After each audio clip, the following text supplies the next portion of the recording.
Olá, ilustres e nobres colegas. Deixa eu falar uma coisa.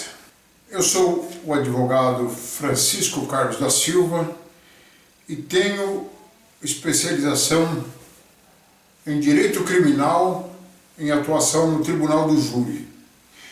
E quando eu falo que eu tenho mais de 200 júris realizados, muito advogado em começo de carreira e estudantes de direito perguntam e duvidam como que eu cheguei a essa marca de 200 júris.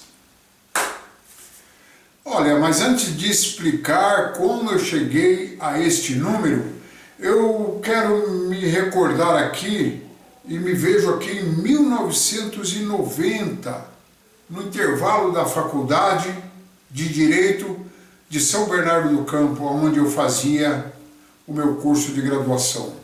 Lá estava eu sem dinheiro para comprar um lanchinho na hora do intervalo, conversando com a minha amiga Elizabeth Alcácer, também sem dinheiro, nós dois ali com aquela fome danada, no intervalo, todo mundo ali comendo seu lanche e tal, aquele cheiro de lanche gostoso, e a gente sem dinheiro nenhum. Aí juntamos ali umas moedinhas aqui, outra acolá, e compramos lá um chocolate Prestígio, repartimos no meio e comemos metade cada um. E nesse dia, nunca vai sair da minha cabeça, nós conversávamos, será que nós, pobres, sem nome na praça, sem amigos importantes, como dizia lá o cantor lá, vindo do interior, será que nós vamos nos dar bem um dia, nós vamos se sair bem um dia na advocacia? Era essa o nosso questionamento, era isso que nós conversávamos naquele dia, lá naquele intervalo. Daí eu me formei e era um Zé Ninguém, apenas com a minha carteirinha vermelha da UAB, eu abri um escritório na região do ABC, mais precisamente na cidade de Mauá. Sem nome, sem fama, sem nada, e sem muito dinheiro, aluguei uma salinha e a minha secretária era a minha cunhada, que eu não tinha dinheiro nem para pagar uma secretária. E como eu não tinha cliente, no horário de intervalo ali, naquelas horas ali, enquanto não aparecia cliente, eu saía para dar uma caminhada na cidade e aí eu olhava aqueles grandes escritórios, aquelas casas imponentes, advocacia, uma casa inteirinha só de escritório de advocacia, outro era um andar inteirinho de advogado. E eu pensava, como que eles conseguiram chegar até aí? Qual é a estratégia? Como eles conseguiram ser hoje, ter esse nome que eles têm aí, eles ter essa fama que eles têm aí? Será que um dia eu chego lá também? Quase que o mesmo questionamento que eu fazia lá atrás com a minha amiga Elizabeth. E eu ainda pensava assim, se um dia eu tiver um caso, um processo em que esteja um desses grandes advogados do outro lado, será que eu teria chance? Será que eu não serei massacrado por esse grande advogado? E eu pensava ainda outra coisa, olha, se um dia eu precisar de um suporte, de uma ajuda, será que eu subindo as escadas e ir lá pedindo uma ajuda para esses colegas, será que eles iriam me auxiliar em alguma coisa? Veja como eu pensava pequeno, veja como eu estava baixo a minha autoestima, afinal de contas eu estava lá como um aventureiro, né? Esperando alguma coisa acontecer, alguma coisa virar no meu escritório e sem nome e apenas a carteirinha. Daí começou a aparecer alguns clientes. Vinha um, vinha outro, eu atendia, era um caso de pensão, um caso de alimentos, ali, um caso de separação, às vezes via um criminal, que era a área que eu sonhava, que eu amava, que eu gostava, mas era um criminal simplinho ali, uma briga de vizinhos, alguma coisa bastante simples mesmo. Até que um dia adentrou o meu escritório um senhor bastante apavorado, bastante assustado. Aquele senhor estava suando, estava tremendo, mal conseguia balbuciar algumas palavras. Eu acalmei ele, falei, calma, calma, senta aí, nós vamos conversar, primeiro o senhor tem que se acalmar.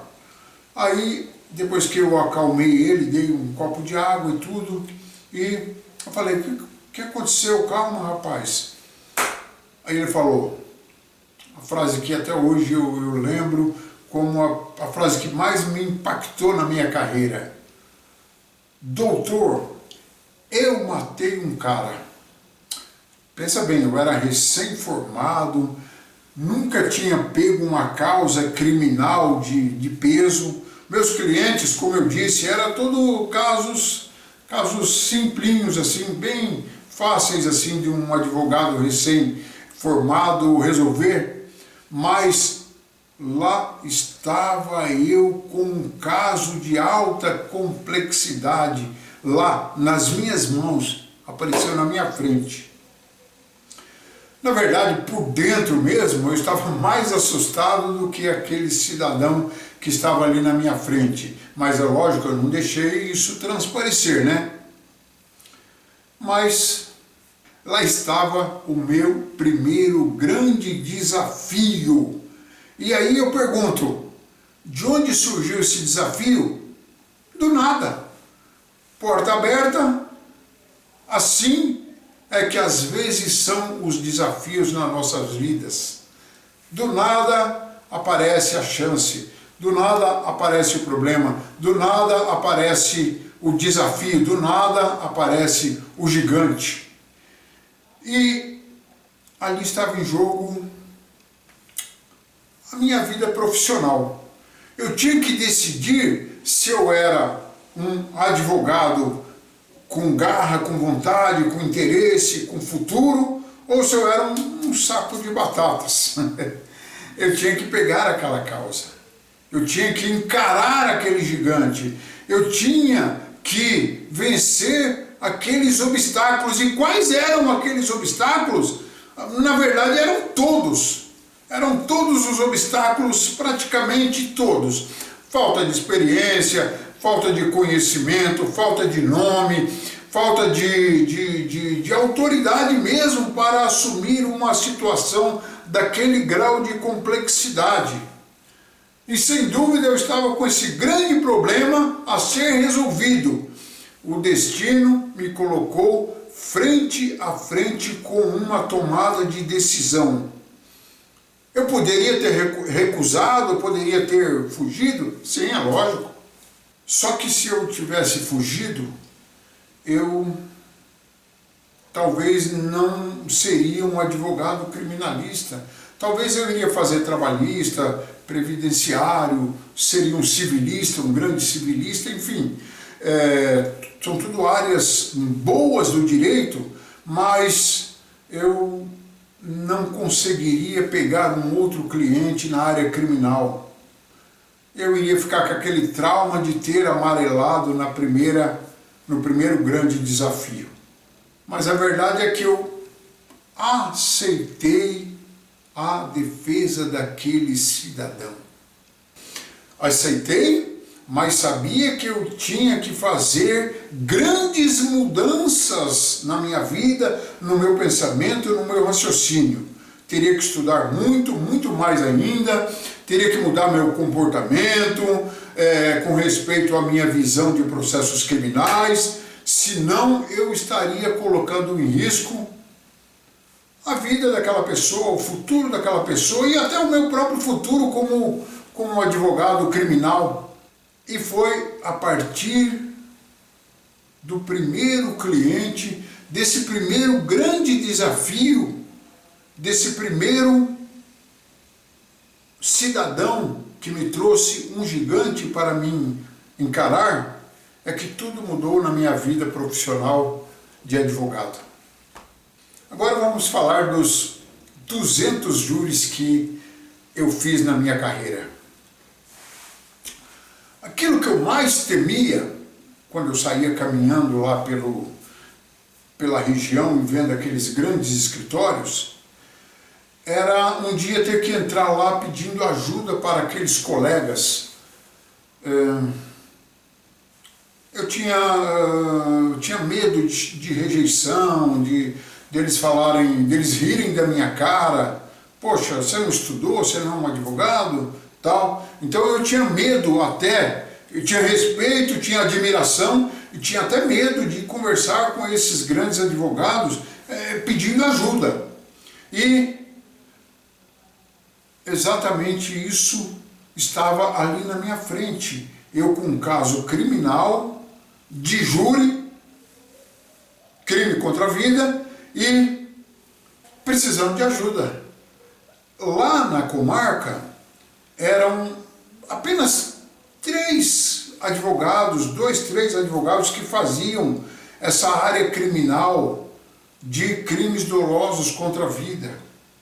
E eles, eu ia lá ver os júris dele, eu ficava babando, eu admirava aquelas pessoas. E eu até temia de ir lá um dia perguntar uma dica, uma ajuda, alguma coisa assim. Eu lembrava, inclusive, que diziam lá na faculdade que o ano mais terrível era o 6º ano, e lá estava eu no 6º ano, com meus dilemas, com o meu problema grande, que era aquele processo que eu peguei e não tinha experiência nenhuma. Mas aí eu comecei a raciocinar, eu comecei a pensar no seguinte: olha, eu fiz 5 anos de faculdade, igual aqueles colegas meus que eram gigantes no direito criminal e eu admirava.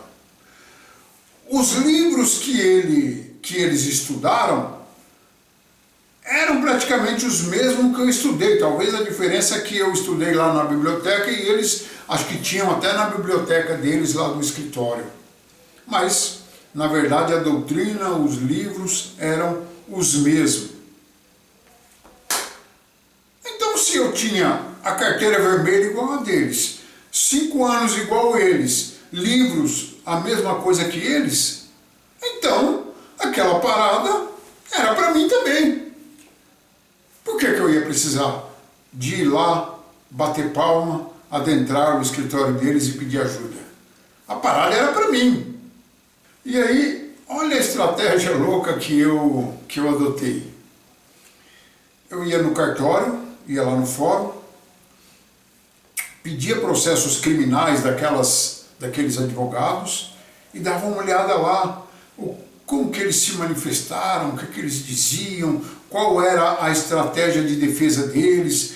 Naquela época não podia fazer carga no processo, quem não fosse o advogado da causa, não tinha máquina fotográfica digital, não tinha celular, não tinha nada, então eu anotava algumas coisas, eu fazia tudo na mão mesmo, 30 anos atrás, né? Então eu copiava as peças. E aí, desde lá até hoje, e sempre será assim, eu descobri que a advocacia é uma profissão artesanal. Cada caso é um caso único. Por mais que eu olhasse aqueles processos, o meu caso era um caso único, era um caso específico, era um caso em que eu que tinha que enfrentar. Então o advogado, ele é um ser solitário na hora que ele está estudando a sua tese. No máximo 2, 3 advogados de uma banca, mas na hora da sustentação, na hora da elaboração mental da defesa, da linha de defesa, o advogado é como se fosse um pintor pintando uma tela. Bom, mas eu tinha um outro problema, que esse era quase que intransponível Ou seja, era a bendita defesa no plenário do júri. Isso não adiantava eu ir no balcão olhar que isso aí não tinha lá. Enquanto aquele processo do tiozinho corria, eu ia assistir júris para ver como que a coisa funcionava, e eu falava, poxa, eu acho que eu nunca vou conseguir subir na tribuna, colocar uma beca e fazer uma sustentação dessa. E aí eu falava, aí vai ser a hora de eu ir lá, bater no escritório desses colegas e falar, olha, eu fiz a primeira fase, dá para vocês fazerem a segunda fase, porque eu não faço júri? E olha, era 2 ou 3 advogados, eu iria passar a causa para um dos 3 advogados, porque eu não sabia como fazer um júri, eu não tinha experiência nenhuma. E não era, ia ser um grande risco eu assumir uma defesa dessa. Foi aí que eu pensei de novo, eu não tenho nome na comarca, eu não tenho escritório bonito, grande, imponente, mas caramba, eu fiz 5 anos de faculdade igual esses colegas. Estudei nos livros iguais os livros que ele estudou. Minha carteirinha vermelha é igual esses caras que fazem o júri. Embora eu os admire, eu babo na defesa deles, mas eles sentaram na mesma cadeira que eu sentei lá na faculdade. Então é para mim. Então é para mim também fazer isso. Eu vou fazer esse júri. Não vou recorrer a esses colegas, não. Aí uma coisa me incomodava. Como que eles pegam tantos júris assim? Nossa, tinha semana que eles faziam 2, 3 júris. Aí eu fui procurar saber, ia no cartório, perguntava por que o doutor fulano faz tanto júri. Aí um deles lá me disse, olha, é que eles são inscritos na assistência judiciária da OAB e essa comarca tem muitos crimes de homicídio, mas muito mesmo, briga de quadrilha, muitos crimes de homicídio, e são poucos que fazem esses júris. São poucos advogados, aqui nessa comarca são esses 3. E os que vêm, às vezes diferente, vêm de fora. Aí eu falei, mas então como é que faz para entrar na assistência? Procura lá na OAB. Fui lá saber e disseram, olha, você tem que fazer um curso na Escola Superior de Advocacia. Ah, é? Ah, achei o caminho. Você faz o curso, se inscreve na defensoria, na assistência judiciária, e aí você é nomeado para fazer júris. Pois bem, peguei o trenzão, fui lá em São Paulo, na capital, Escola Superior de Advocacia. Olha, eu vim aqui para ver como que é para fazer o curso. Turmas encerradas. Doutor, as turmas estão encerradas, o próximo curso só o ano que vem, as vagas são limitadíssimas, o dia que abre a inscrição o senhor tem que ficar esperto porque abre e já lota as classes e aí acaba a inscrição. Aí, tá bom, obrigado. Puxa vida, vou ter que esperar terminar esse ano só para o ano que vem, só para a próxima turma, e se eu cochilar também nem entro na próxima turma. Como é que eu faço? Vou ter que esperar tudo isso? Será que não tem outro jeito? Aí fui lá na OAB de novo, olha, tem algum outro jeito? Disseram, tem outro jeito, lógico. Outro jeito é o seguinte, você tem que fazer pelo menos 5 júris, e aí com esses 5 júris você pode se inscrever na defensoria, na assistência judiciária. Ah, é? Ok. Aí fui procurar alguns advogados que faziam júris. Doutor, poderia fazer o júri com o senhor? olha, não dá, meu cliente não aceitaria, a família está me pagando, não dá. Aí é meu outro, doutor, eu posso fazer um júri e tal, eu preciso. Não é possível. E a nenhum, e a nenhum outro, nada.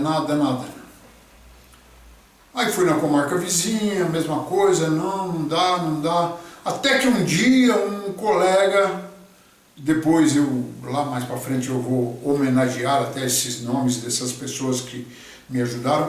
O colega falou, doutor, pode ir comigo sim, vamos lá, o senhor faz um júri lá comigo, só que o senhor não se manifesta nem nada porque não tem experiência, então o senhor senta lá e fica como assistente quietinho. Eu falei, opa! Tranquilamente, fico lá sim. Fiz o primeiro júri.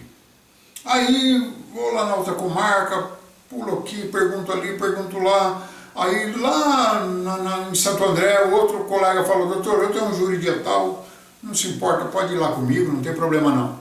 Fiz o segundo júri. Dei um pulo lá em São Paulo, mesma coisa, difícil lá e tal, mas lá tinha mais júris assim e tal. Aí um dia cheguei lá cedo, o colega ia fazer o júri, doutor, posso fazer o júri com o senhor? Estou com a beca aí, eu quero... Entra aí, doutor, vamos lá, vamos fazer o júri.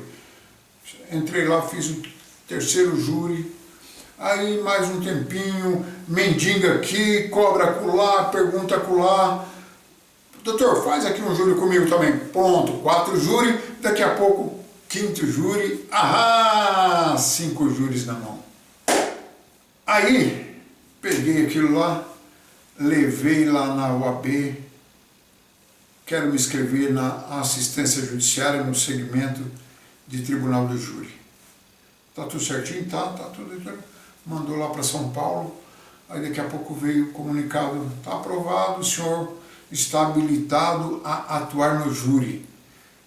Eu nunca tinha feito um júri sozinho, eu nunca tinha pego um júri a não ser do tiozinho, que ainda não tinha chegado na fase de júri, e lá estava eu inscrito na assistência judiciária, no mesmo time seleto daqueles grandes advogados que eu admirava. Eu estava no time dos grandes advogados que faziam júri. Só que assim, não é só, eu estou junto com os figurões, o desafio é grande. O desafio é grande, porque eu estou num time seleto. E num time seleto eu não posso, como se eu estivesse numa seleção, eu não posso ser um meia boca. Aí, lá vai o doutor Francisco comprando livros sobre o assunto, tinha poucos livros. Comprando livros sobre oratória, também tinha poucos livros naquela época. E eu me propunha, cada júri que eu pegar vai ser o melhor júri da minha vida. Vai ser o mais importante. Este era o meu propósito. Eu quero ser reconhecido aqui como é reconhecido esses que eu vivo admirando. Eu não quero ser menor, nem quero ser maior, mas eu quero ser também um gigante na tribuna como eles são. Daí chegou minha primeira nomeação pela assistência judiciária. As pernas bambearam, vou no cartório, faço carga do processo, 3 volumes, aquele calhamaço assim, e vamos estudar, vamos fazer o melhor. Meu primeiro júri. No dia do júri, lá foi eu. Beca bonita, muito maravilhosa, novinha. Sozinho. Como eu disse, nós somos personagens, como se fosse artista na hora do palco. É eu e Deus. Por dentro tremendo toda, lógico. Mas por fora, demonstrando segurança e demonstrando firmeza. Aquele medo de dar um branco, de me confundir, de jogar tudo por terra, de prejudicar meu assistido, a boca seca, mas demonstrando firmeza, pelo menos exteriormente. Mas sabe que tudo isso foi compensado?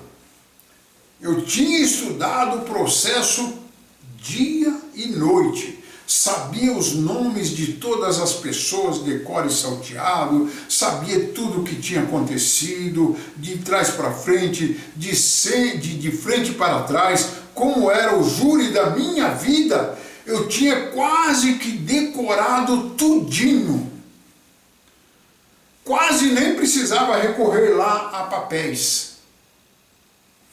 Resultado, cliente condenado. A causa era difícil mesmo, a causa era ruim.